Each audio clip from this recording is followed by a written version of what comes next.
Hello everyone, good evening. I'm Shreya Dhondial. It is good to see you. India's population is a lament we've heard for a very long time now. As of today, almost 1.4 billion of us, the second largest in the world after China, and set to surpass China in the next 9 years, that is by 2030. That is what the UN is saying. It is this population explosion that is blamed for everything from children not getting admissions in schools and colleges to forests disappearing. There is no doubting the fact that an increasing population stresses our environmental and natural resources.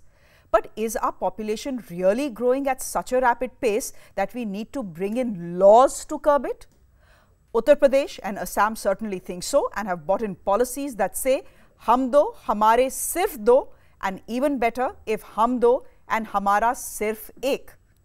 Makes sense, right? But here's the thing.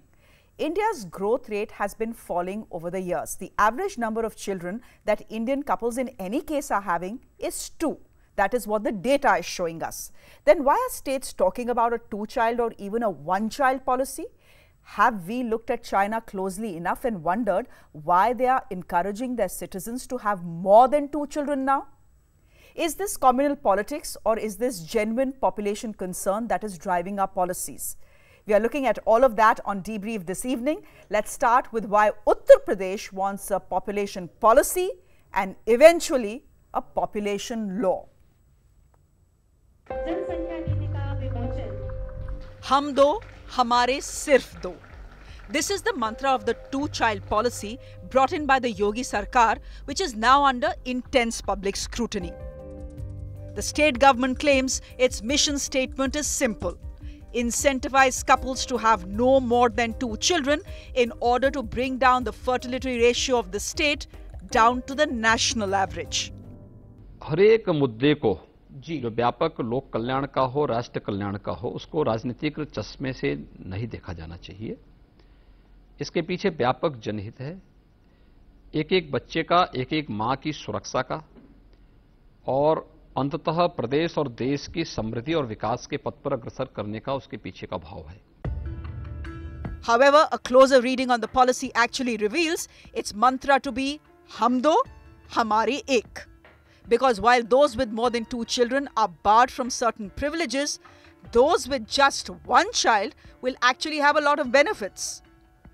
The key ones being 2 additional increments for parents in public sector, free healthcare for the child till he or she attains the age of 20, and importantly also, preference for admission of the child to all educational institutions. Hum do, hamara ek is a sentiment rapidly being shared across state governments, across ruling parties. समय आ गया है जब देश को ये सोचना पड़ेगा कि हमारे देश की आबादी को हम कैसे नियंत्रित रखेंगे ताकि आने वाली जनरेशन को बेहतर शिक्षा, चिकित्सा, बेहतर जीवन यापन के साधन उपलब्ध हो सके। अब समय आ गया कि हम दो हमारा एक। But is this paranoia even justified? Are we really staring down a population expansion? For a stable population, the total fertility rate should be 2.1. Most states have already achieved this, except for Uttar Pradesh at 2.7 and Bihar at 3.1.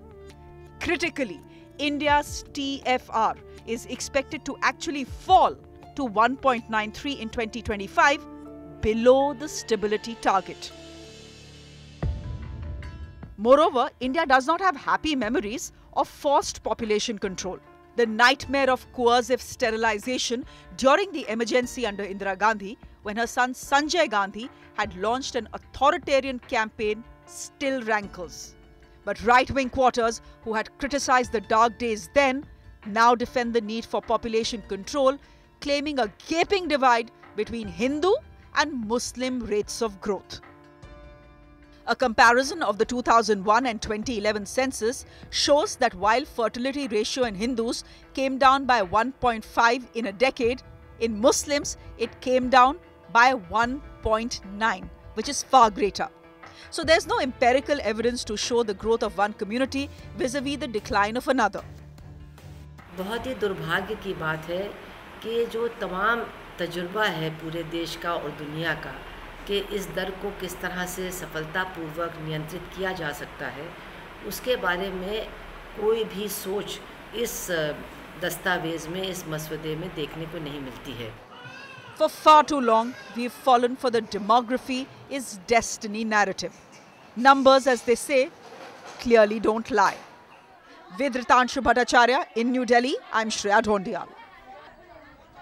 Now, interestingly, Yogi Adityanath's new population policy has had an unintended impact. It has put two polarized ends, the VHP and the Deoband, on the same page. The Deoband says the policy is violative of human rights. The VHP says incentivizing one child will directly impact the Hindu growth rate. Take a look. काफी तथ्यों के साथ समाज के विभिन्न तबकों को ध्यान में रख करके इस जनसंख्या नीति को लागू करने का कार्य आज प्रदेश सरकार कर रही है। Yogi Adityanath's population policy has brought two arch rivals, the VHP and the Deoband, on the same page. Uttar Pradesh's new population policy aims to bring down fertility rates by the end of the decade, and talks of bringing in a law called the Uttar Pradesh Population Control, Stabilization and Welfare Bill 2021. But even before voices of concern come from the Muslim community, the surprise comes from the VHP. They say that incentivizing one child will not do anyone any good. The VHP's opposition is also based on religious concerns. It says that Muslims are not responsive to family planning and the policy will end up creating a demographic shift. आज भी बहुत सारे हिंदू इस बात को स्वीकार कर रहे हैं। घरों में एक ही बच्चा होता है, दूसरे लोग नहीं कर रहे, उनके घर में काफ़ी बच्चे होते हैं और इसके कारण से जनसंख्या में हिंदू और मुसलमानों के अनुपात में एक असंतुलन खड़ा हो रहा है। The proposed bill also has alarmed the minorities. The Islamic seminary Darul Uloom Deoband says the bill is against human rights. जो 2 से ज़ायद बच्चे पैदा हो गए, अगर उनको फैसिलिटीज़ से महरूम कर दिया जाए, उनके वालिदैन को फैसिलिटीज़ से महरूम कर दिया जाए, तो उन बच्चों की क्या खतरा है? With opposition coming in from diverse ideological points, moving ahead with the proposed law will not be an easy task, especially in an election year.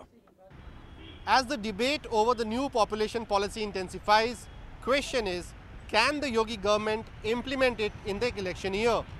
And with many of the new proposals having potential to alarm people cutting across religious lines, the bill, if not handled with care, can lead BJP to burning its own hands. Pranshu Mishra for CNN News 18. So when you bring in a law or a policy that disincentivizes having more than 2 children and hugely incentivizes having one child, who does it impact the most? No, it doesn't impact the Muslims the most. Those who will bear the burden are the poorest sections of India, the scheduled castes, the scheduled tribes. Because data is showing us, the government's own data shows us that the poorer you are, the lesser educated you are, the more children you will have.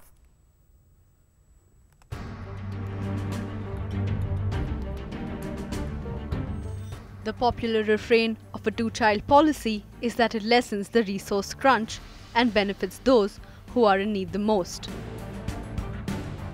But go beyond the bluster and data reveals a starkly different picture. Those who bear the burden of this policy are the poorest, the weakest and the most marginalized sections of society. According to the National Family Health Survey's 2016 data, the fertility rate of scheduled caste families was 3.1 live births per woman. That of scheduled tribes is 3.6 and of the OBCs is 2.8. All these rank much higher than the national average of 2.2. The picture gets more complex when you compare the fertility rate across religions. Yes, the popular belief of Muslims having the highest fertility rate is correct with 3.1, but Hindus too are much higher than the national average with 2.7. But the highest proportion of births is among women who have had no schooling. The trend shows that as the education level rises, the fertility rate drops. It's a basic fact that higher fertility is a feature of poverty and deprivation. In areas with high poverty, where there is low economic growth and fewer educated women, the fertility level tends to be higher. According to the last released data from the National Family Health Survey, most families that have more than 2 children come from tribal, Dalit and OBC communities. In this scenario that a 2-child policy is implemented, the brunt will be borne by these communities first. Studies already show that coercive measures tend to discriminate against already marginalized people with no discernible effect on population control. With Shinjini Dev-Burman, Natasha Menden for CNN News 18. Now, there are 2 questions that arise, and I'm putting those questions to Poonam Mutreja, who is the Executive Director of the Population Fund of India. Poonamji, thank you very much for joining us. My first question is this: is our population growing at such an alarming rate that we need to bring in a population policy for it, possibly a law as well? UP is saying it's doing so to bring down its fertility rate, which right now is high. Well, our fertility is coming down at such a drastic rate that you don't need any coercive policies. There is no population explosion happening in India today. This is a complete misconception, and let me give you some data.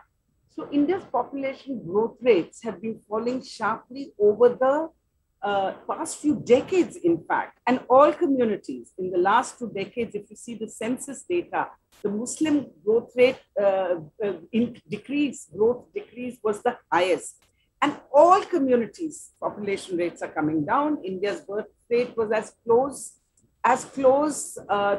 as 30 per 100,000 in 1990, and now it is 17.5. So for 17.5, and India's total fertility rate is 2.2, and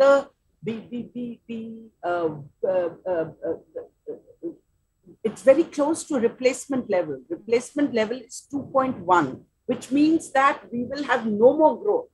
There'll be the population growth rate will remain constant. Okay. In fact, it is projected that India's population growth around the 50s will begin to go down, just like it happened in China. But we have a large population of young people.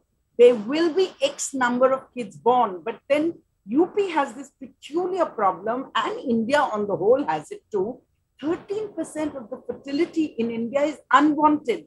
People don't wish to have children, but they don't have access to family planning services. So why doesn't the government go and give services, family planning services to these women? 18% is a huge number. Sure. If you look at the total number of UP, which is 220 million population, 18% is not a small amount.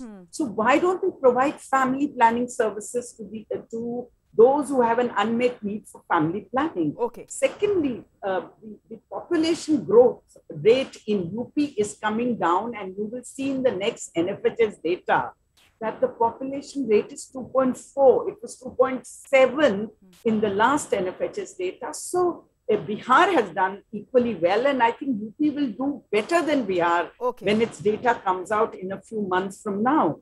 And the fertility rate in urban areas, urban India is in any case 1.8%. So only 6 of India's 21 most populous states have TFR so you're saying, so why do we need these? Okay, so you're saying right now, we don't need these population measures, because in any case our population and our fertility rate is coming down. Hum do hamare ek. Is that a demographic disaster waiting to happen? Ma'am, I have exactly 40 seconds, but I'd really want you to answer that question. It is absolutely a demographic disaster waiting to happen, because what is going to happen is we have to learn from China, where when they did a one-child norm, their sex ratios went drastically adverse.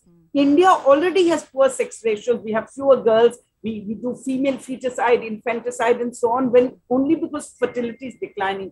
If you bring the one-child, two-child norm, you are going to have large number of much bigger number of females aborted. You will have women, the poorest women in all communities impacted, and you are going to have a very skewed population where there will be lots of old people and very few young people in the coming years. And finally, UP and any state that tries this, especially at this point of time, will be really putting their women at risk of divorce because people in panchayats will divorce their wives too, or people who wish to become panchayat leaders will divorce their wife, there'll be more abortions, they will give up their current kids for adoption.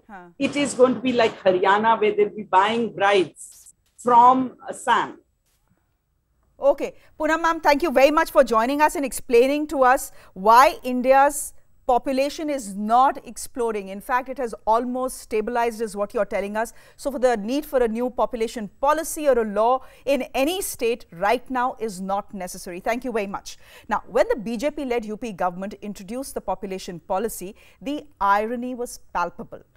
50% of the party's MLAs have 3 or more children, which means if the clause of those having more than 2 children not being allowed to stand for local body elections was to be extended to the state legislature, all of them would be disqualified. When Bhojpuri star Ravi Kisan gets up to introduce a private member's bill on population control during the upcoming parliament session, the irony will not be lost on anyone. The BJP MP from Gorakhpur himself is a father of 4. But the irony is perhaps starker in Uttar Pradesh, where the Law Commission has already released a draft population control bill. 50% of the BJP's MLAs in the state have 3 children or more. Of the 397 MLAs, whose information is currently available on the Assembly website, 304 are from the BJP. Of them, 152 have 3 kids or more. That is 50%. Now, if the bill were to extend the provisions suggested for local bodies to the state legislature, they would all be disqualified. Topping the list of maximum kids is Roshan Lal Verma. He's an MLA from Tilhar. He has 8 kids, 3 boys and 5 girls. At number 2 spot, Madhuri Verma from Nanpara with 7 kids, 6 girls and 1 boy. 8 other MLAs have 6 kids each. They all seem to have taken advice from one of their colleagues, Surendra Singh, MLA from Balia. संतान जो भगवान का प्रसाद होते हैं, हिंदू जुगल कम से कम 5 पैदा करें तो भारत और भारतीयता की ताकत बढ़ी रहेगी. Compared to the UP Assembly, the track record of the Lok Sabha as far as kids are concerned is slightly better. 28% MPs have 3 kids or more. Of the 149 members who have 3 kids or more, 96 are from the BJP. Badruddin Ajmal of the AIUDF and Pakouri Lal of the Apna Dal top the list with 7 kids each. 2 short of the legendary Lalu Prasad Yadav's team of 9. In New Delhi, I'm Shreya Dhondial. Up next, the lessons from China on population after their one-child policy. Why is China encouraging its citizens to have more than 2 children? That's up next. Do stay with us.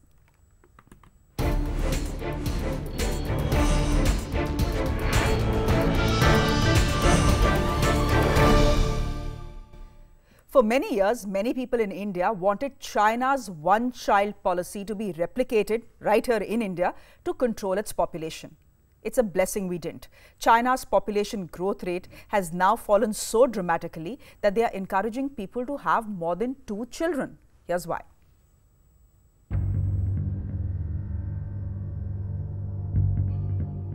China, the world's most populous country. 1.4 billion people. Wants more babies. Faced with an aging population and a dramatic decline in birth rates, the country is now asking its people to have 3 children. But for most Chinese brought up with the idea of small families, 1 is enough. We came here to travel from a third-tier city. I think no matter where we live, the mindset is that 1 child is enough. China scrapped its 40-year-old one-child policy in 2016. replacing it with a 2-child limit. This was an attempt to avoid risking its economy from a rapidly aging population. But that failed to result in a baby boom, given the high cost of raising children, especially in the cities. The aging population is a social issue, but the social pressure for the young generation is even worse. It's a matter of personal choice. In May 2020, as the pandemic hit the world, China not just allowed couples to have 3 children, it went a step further and announced that it will support couples who wish to have a 3rd child. The reason was the numbers its census threw up. 12 million babies were born in China in 2019, a significant decrease from the 18 million in 2016. It was the lowest number of births recorded since the 1960s. This was a demographic emergency. But why did China introduce the one-child policy in the first place? In the late 1970s, the then Chinese government was concerned that the country's growing population would stall its economic march. The policy implementation was strict, and Chinese families that violated the rules faced fines, loss of employment, and even forced abortions. As birth rates dropped, a worried China rolled back on the one-child policy in 2013. But that didn't fix the problem either. Its population growth continued to slow down to an alarming 0.53%. So on the one hand, you have an aging population of 19%, which is only growing. And on the other hand, you aren't adding enough babies who will add to its cheap labour force that drives its economic growth. With Nivedita Singh, Anisya Kumar for CNN News 18. The one-child policy in China has had other downs as well. It led to a gender imbalance because of forced abortions, female infanticide and also child abduction. It also meant that in most cases, one young person is bearing the burden of 6 elderly people, his own parents and 2 sets of grandparents. It's a mistake India cannot risk. Our population will peak at 1.6 billion by 2048 and then decline dramatically to 1.1 billion in 2100. With that, it's a wrap from me. Thanks for watching.